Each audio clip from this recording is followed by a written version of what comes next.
Hey everybody. Morning everyone who's here. How are you guys doing?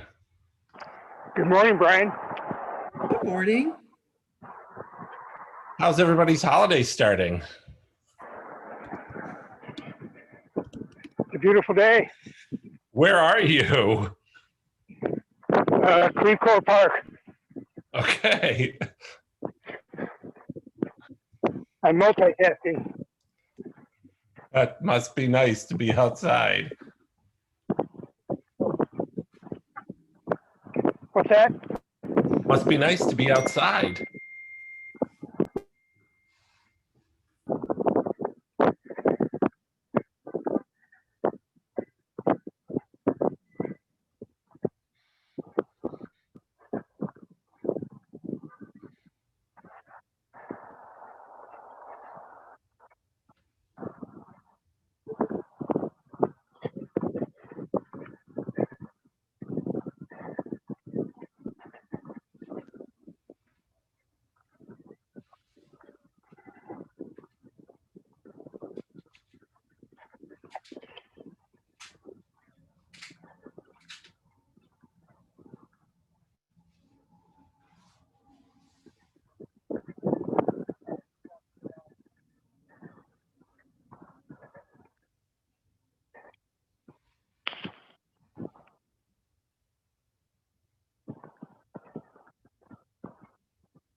All right, well, it is our generally accepted standard time of 10:02 to go ahead and start the call. Paul, glad to hear you're joining. If you could mute, we are getting wind noise in the background. Sorry about that.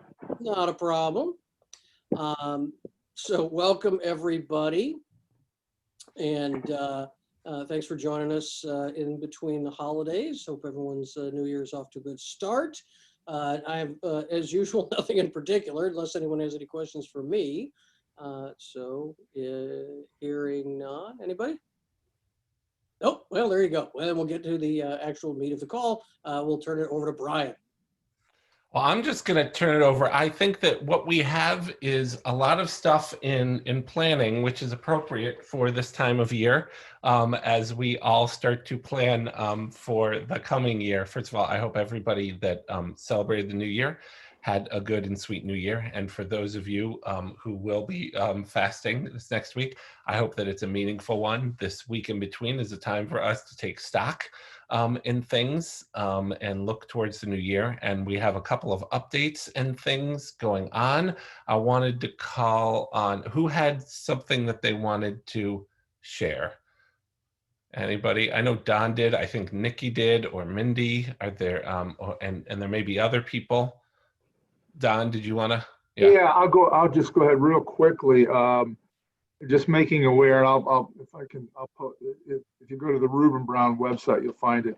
Reuben Brown is offered, they're having on Wednesday, September 30th from 10 to 12, a pretty in-depth PPP loan forgiveness, everything you need to know webinar, and they're making it available to everybody. And if you go to the Reuben Brown website, there'll be a link to it. So it's at www.reubenbrown.com. But they're more than willing and welcoming of everybody who wants to participate. Sounds like it's going to go into a lot of the details. So we will make sure to get the link in the materials that follow up on the PPP forgiveness program with Reuben Brown. Who else has something to share before we get to David Witten? Hey, Nikki. Good morning, everybody. Thanks, Brian. I do have a couple of things I can update this group on and invite you to.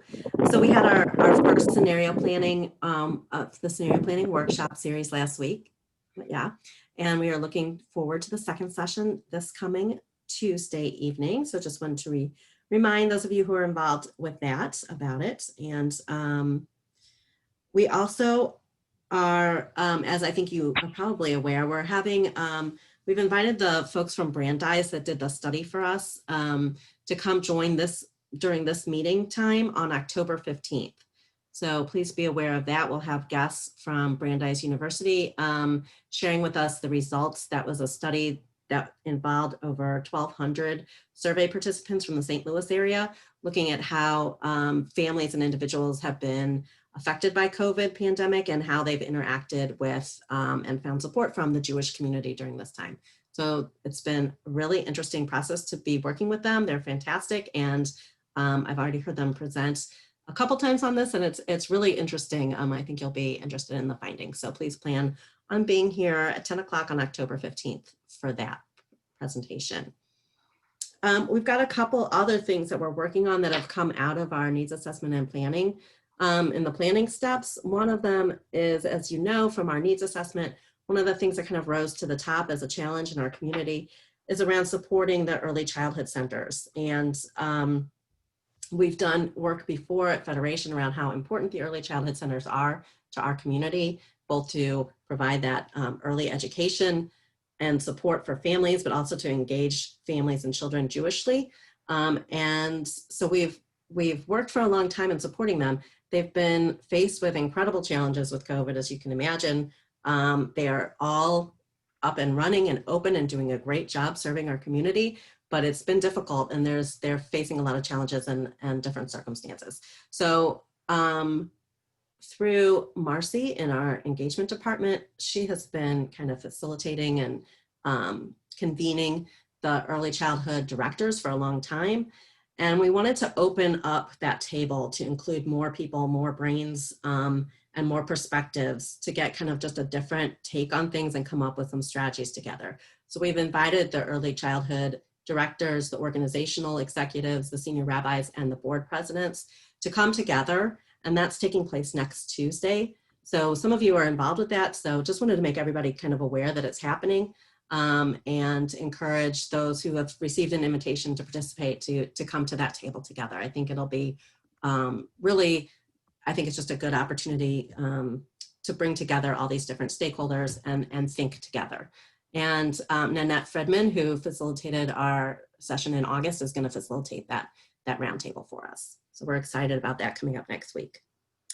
And then just wanted to let you know too that Scott and Diana and Brian and Mindy and I have been following up on some suggestions from this group last week around cybersecurity and thinking about that more. And we're putting together just like a super quick, it's literally a 2-minute survey.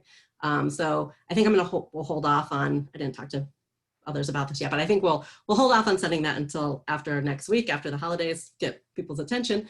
And so just be aware of that. It'll be in either the announcement or the follow-up related to this meeting. There'll be a link for you to click, literally a 2-minute survey, just asking kind of where your organization is at, so we can get kind of a picture of the landscape, so figure out where people might like to have a little bit of support around that issue of cybersecurity. I think that's it for me.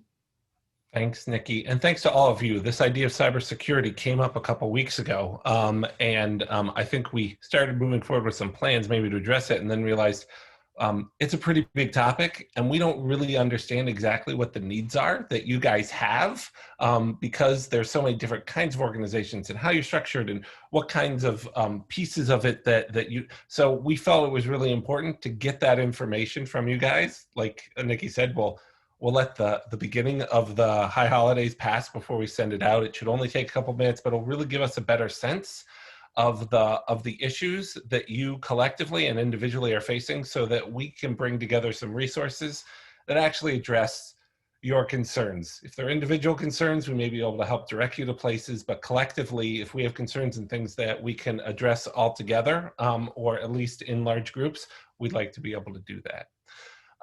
Okay. Who else has anything that they want to talk about or share, kind of, before I call on David?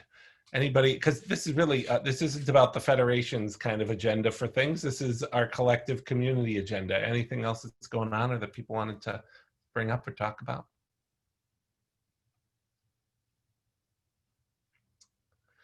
Okay, well, David is with us on the phone, and as he always does, he can give us an update on what's happening across the state and federally with the world that we're living in. You bet. So happy New Year for everybody on the phone.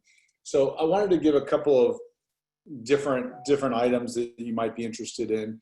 Brian brought up early voting on our call earlier this week. And so we are working on a one-page document about what that looks like, how you request a ballot, whether it's online, in person, however you want to do that, and how to make sure that your vote essentially is counted. So that as people are asking these questions, they can get some answers to it. St. Louis County is actually pretty easy, and they do a pretty good job of this. So you can either, just so you all know, if you get questions before that, this document should be ready, tomorrow or Monday.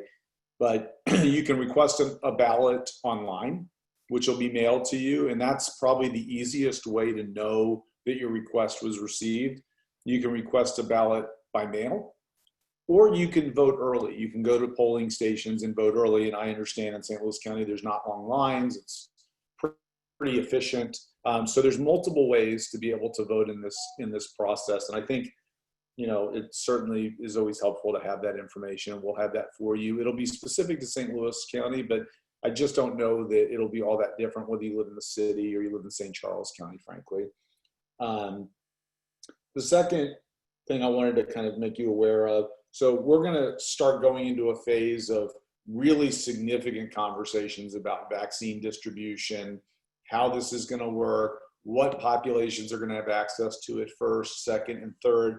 The biggest hurdle the state is going to have to realize is how they are going to deliver the vaccine, and more important than how they're going to deliver it, how they're going to ensure in a two-part vaccine that, David Winton, who got vaccine number 1 that was produced by, say, Pfizer or AstraZeneca, 30 days from now, I've got to get my second dose of that vaccine, and it's got to be the same vaccine. And so there has to be an entire system around this. Pharmacists are going to be permitted, at least we believe pharmacists are going to be permitted in Missouri to give those vaccines. Vaccines are going to have to be stored. We know any of these vaccines will have to be stored in super cold storage. So it won't just be for anybody that gets there. So there's going to be a tremendous amount of hurdles to get over. And we've got 30% of the state and really 30% of the nation saying that vaccines are terrible and they're not going to take them, which is a whole nother problem that we're going to run into in terms of the conversation. So I know some of our organizations touch a lot of people. And so we're going to try and get as much of this information available to you all as possible as it comes out. But it looks like by mid-October, there's going to be additional reporting and data out from at least Pfizer, if not Moderna and some of the other companies, that's likely to show very positive results, which means production probably starts right away. And by November, some of the doses will be moving forward. And some of our organizations are going to be able to get those doses early because they're going to be in the tier 1 population, like probably our senior housing. And that's something we want to be engaging St. Louis County, Cora Faith Walker and St. Louis County Health Department on as we move forward. So that's the second issue that we're starting to see and people prepare for. I don't look for the state to have a whole lot of organization here. I look for county health departments to do most of the heavy lifting at this point on that. And then the third item that everybody's trying to figure out is obviously funding from the federal government. The feds have agreed on a continuing resolution to keep the government open through December. I think that's as far as we get until after the election. But there are some things that are going to push against the system to get some kind of relief package done post-election. You probably have seen the markets respond to what they are now realizing is a very unlikely scenario that the feds do anything before the election on this. They didn't look kindly upon that. The airlines are beginning to make a lot of noise. The chief for Southwest Airlines was online yesterday and being interviewed by multiple places advocating for an additional program for the next 3 to 6 months. And so they're starting to come online and clamor about this. And that's obviously a massive number of jobs. And so there's going to be some critical issues that are going to surround getting some additional packages. What I believe is any package that gets passed will be a combination of kind of big relief stuff for airlines and other critical industries, but also additional relief to state and local governments, additional relief for vaccine distribution and delivery. So we're going to see a whole set of things around that, including relief to schools, which will probably include some relief to private schools as well, would be my guess at this point. So, you know, my best guess is that we will see something materialize, especially if the markets continue to behave the way they're behaving. That's obviously something that Republicans really are nervous about in general. But I think things are kind of moving in that direction at this point. But I expect there to be crickets through the election. Obviously, the Supreme Court justice selection process is something that's going to dramatically polarize the congressional system right now. So that's kind of where we are. Those are the big 3 ticket items that we're looking at right now. As you probably are aware, the governor and the first lady both tested positive for COVID. First lady is quarantined in Bolivar in their home, and the governor is asymptomatic and working from the mansion. That's all we know. As we know more, that's going to create some really interesting dynamics with all the other things that are going on. But I think that's where we are, Brian. Happy to answer any questions if there are any. That's a lot of different stuff. All right, starting with the voting things and moving through to the governor. Anybody have any thoughts, questions, suggestions? Do any of you already have some of this information about voting that maybe we don't need to recreate? So Share Emmett does I believe it's still on our website. It's through our SEDEC work. There's all information about how to request the absentee, and it works because I got my ballot yesterday. So that works. And number 2, just to let you know, we have closed our facility on Election Day. There is no preschool. The building will be closed. We want all of our employees to vote and not be rushed. And it's going to be an interesting day. So that's what we've decided to do.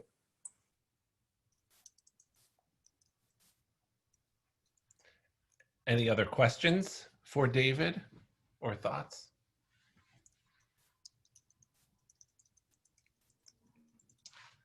Okay, I wanted to talk for just 1 second about a couple of our upcoming meetings because as Nikki mentioned, the Brandeis people are indeed coming in just a couple weeks on October 15th, Thursday, October 15th, to share the results of the study.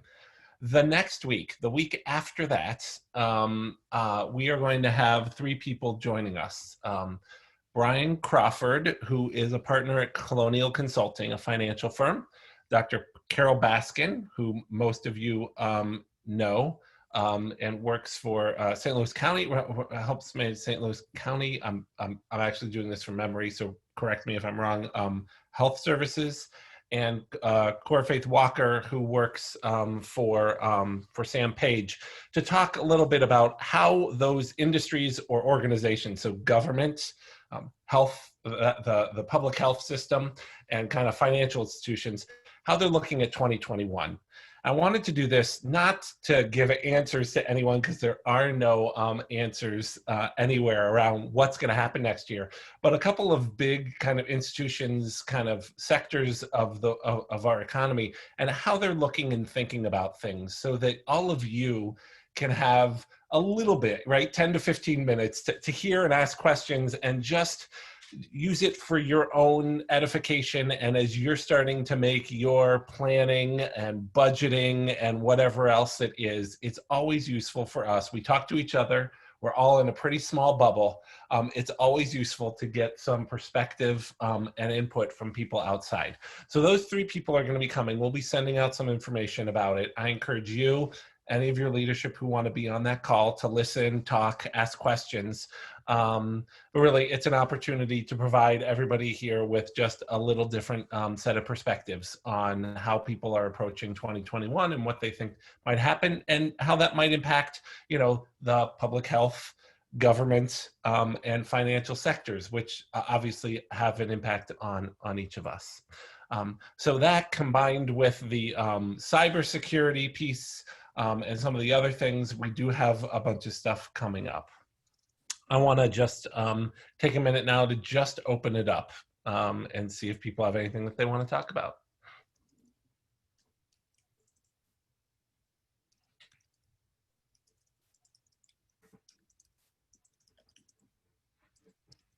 Scott, anything to share from the holidays? Everybody safe? Everybody was. We had an uneventful holiday in those terms, which is always a good thing. We have a little different flavor coming into Yom Kippur with the, unfortunately, with the Breonna Taylor grand jury announcement. And that is, there was some activity last night in both downtown St. Louis and Florissant. I've put out information to the Community Security Liaison Group on our, actually before last night, regarding what our expectations were and our observations, and they actually came somewhat to fruition last night. So we can expect that there will be more. We already know of some organized events, and some of those are in somewhat close proximity, for instance, to maybe our Orthodox community in the University City area. But we're monitoring it, and we'll maintain communication with our law enforcement partners to ensure that we get information out as quickly as we have it.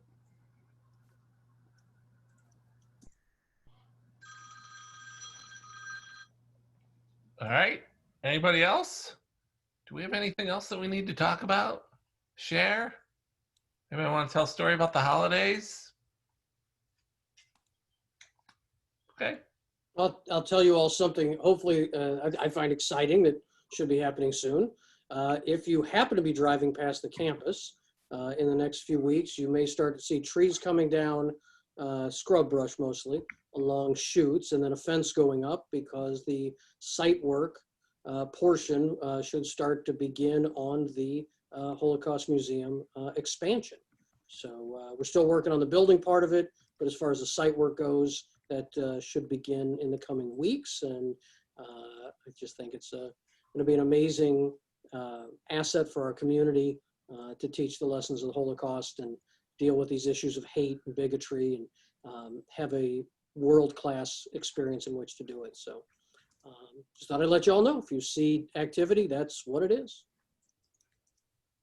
Brian, I'd also like to just make a comment. I don't know if anybody from Chabad is on this call, but there was an event for Rosh Hashanah sponsored by our St. Charles County Chabad, and it was attended by about 100 people at a park in St. Charles County, and I thought that was amazing. Hershey, you have anything to add to that?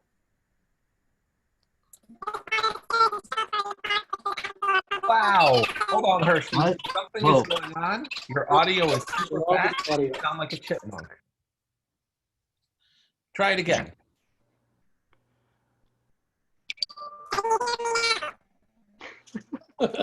No. You do sound like one of the chipmunks. Don, you're I think muted. that's worth recording and playing back. The entire I've never We seen are that recording happen this. before. Hershey, we'll get you the clip of that so that That's a Zoom first, I think, for me. Or Hershey, have you been inhaling helium this morning? Lots of healing. Just one of the two. All right. Maybe I can fill in a little bit. The Chabad also had events. The WashU Chabad, Rabbi Novak, the Chabad St. Louis, Chabad Chesterfield. Chabad Chesterfield had about 200 people attend an event there. And so they were, all of the Chabad events were very well attended. St. Charles County being the new one is the why I mentioned that. I'll translate Hershey's hand signals, 300 people. Oh, 3. No? At Chesterfield? No, just 2. I understand that there were 800 total people, 3 groups, but there were about 800 total people at your different Chabad events this weekend is what I heard. More? Well, You translated better. Yeah, seven total events, so there was quite a few, and actually maybe closer to 10 events. any other stories people want to share in whatever kind of speed of language you want to use with us about the holidays? I Thank you for that, Hershey. That really was made my morning, and I appreciate the opportunity to be with you guys and for you guys coming on during what is a really busy time. Thank you for what you're doing. A happy and healthy new year to all of you, your organizations, and your families. And we'll reconnect next week after the holiday, and have a couple of pretty big things coming up in the next couple of weeks. So thank you guys all for coming and joining us today. Greg, if you want to add anything, sorry. I think you pretty much closed it out. Happy early Shabbat, meaningful fast, everyone. See you all next week.